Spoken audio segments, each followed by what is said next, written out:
Why do some of our leaders prefer war over peace? In this video, George Galloway gives his take on the Alaska high-stakes meeting between President Trump and President Putin. Let's also look at principled resolve, the leadership principle related to standing your ground in a call for peace. Before we get into the details, if you love diving into political issues and enjoy hearing a principled take on them, then hit the like button, share this video, and subscribe to join the conversation. It will help our channel reach a wider audience. Alaska summit. The BBC and Sky News could not contain themselves. They could not contain their mixture of rage and grief at the possibility that a summit between the only two world leaders who matter in the Ukraine affair were getting ready to meet. You know, to talk, to negotiate, the kind of thing that used to happen in world conflicts all the time, even during the Cold War. It was a normal thing for people to shuttle their diplomacy. But there they were, their tears, acid tears, dripping into their microphones. And the British, as I say, were even worse. But let's start with the Americans. Thousands of dead people. It's you that's got blood on your hands and too much alcohol in your bloodstream, Mrs. Pelosi. How's your husband, by the way? The CBS, MSNBC, even Fox News, they could not contain their rage that Donald Trump, the man about whom they are quite deranged, just might pull off an end to a war which has killed hundreds of thousands of people, beggared the European economies, and taken us to the precipice of a nuclear conflagration they could not bear. Not only that it could not end, but that it might be Donald Trump who brought it to an end. Look, even a stopped clock is right twice a day. And Trump was right to try the talks in Alaska. And he'll be even more right to go to Moscow for a second and hopefully conclusive set of negotiations as soon as possible. And you have to be brave enough to say that. It's the right-wing Republican, the guy out of Midnight Cowboy, Buck, I think his name was. That guy, he's right.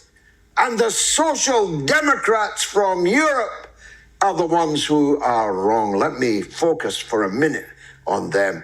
Most of them you've never heard of. Somebody called Stubb, a president. Stubb is headed for Washington to try and browbeat and bully big Donald Trump out of his peacemaking efforts. Somebody called Rutt, who's the esteemed Secretary General, appointed, elected by no one, of something called NATO, 80% funded by the American taxpayer. Somebody called Starmer, the most unpopular political leader in the entire history of Great Britain. I'm not making that up. His opinion poll ratings are now at 13%, 13%. He's a total disaster. Britain is going down the tubes. It's going down the drain.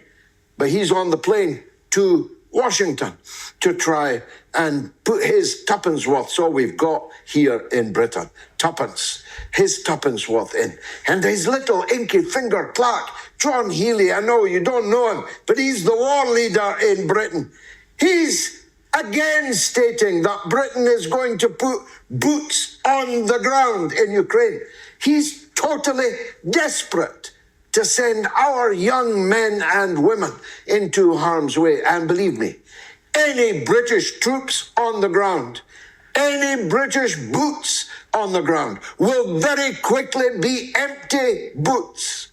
And the young men and women from our country sent into this bloody maw, this rerun of the Crimean War in the fantasies of the British state, will be being shipped home without their shoes in wooden boxes.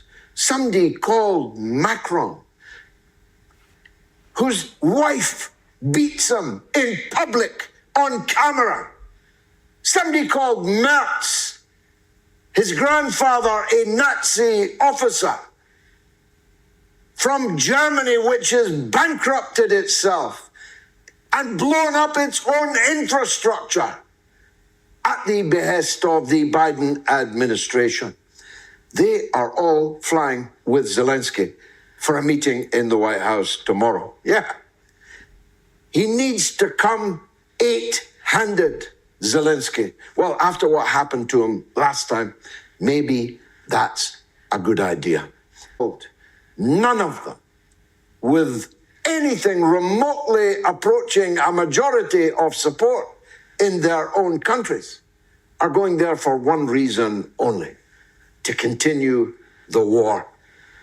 Now just contemplate that ontologically for a minute.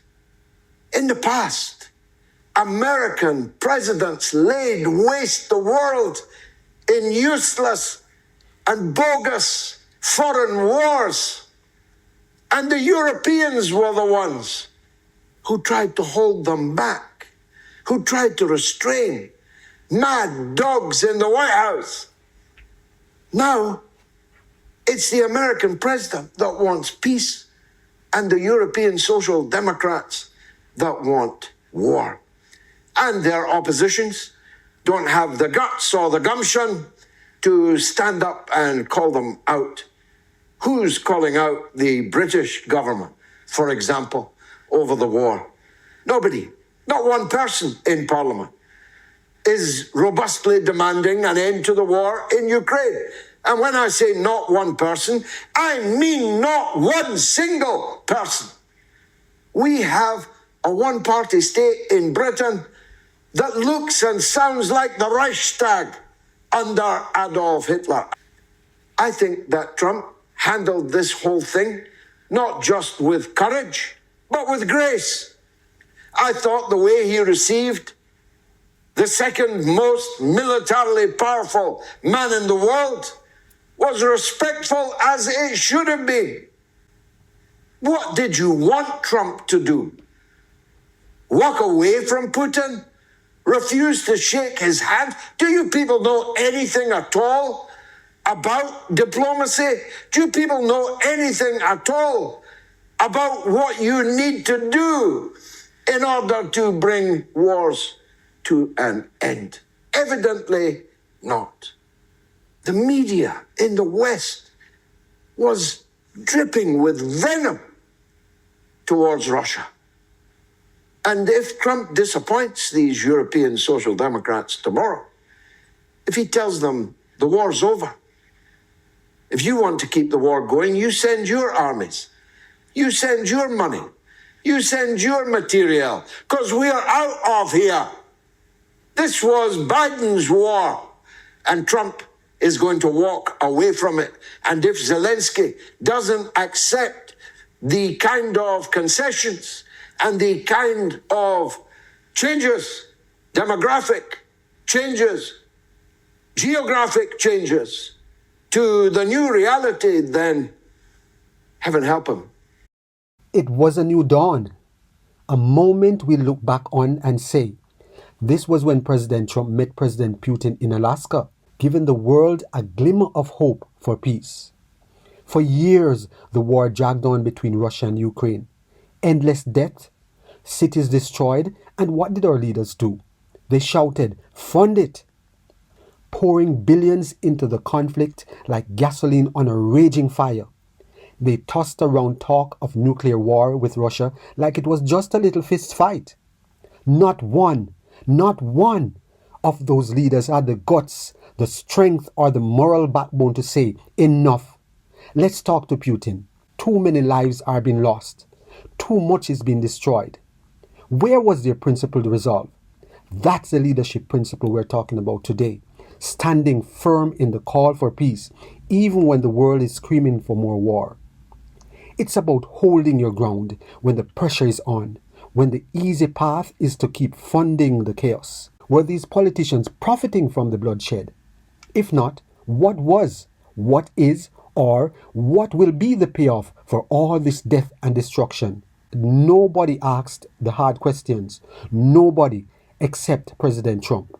He stepped up and said, I want the killing to stop. That's principled resolve in action.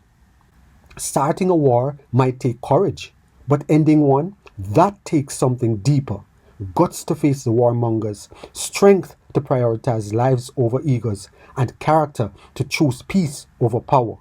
A true leader respects human lives, rejects the drumbeat of war, and says, as long as I'm here, I'll fight for peace. If you have benefited in any way from this video, please subscribe, like, share, and be sure to leave us a comment.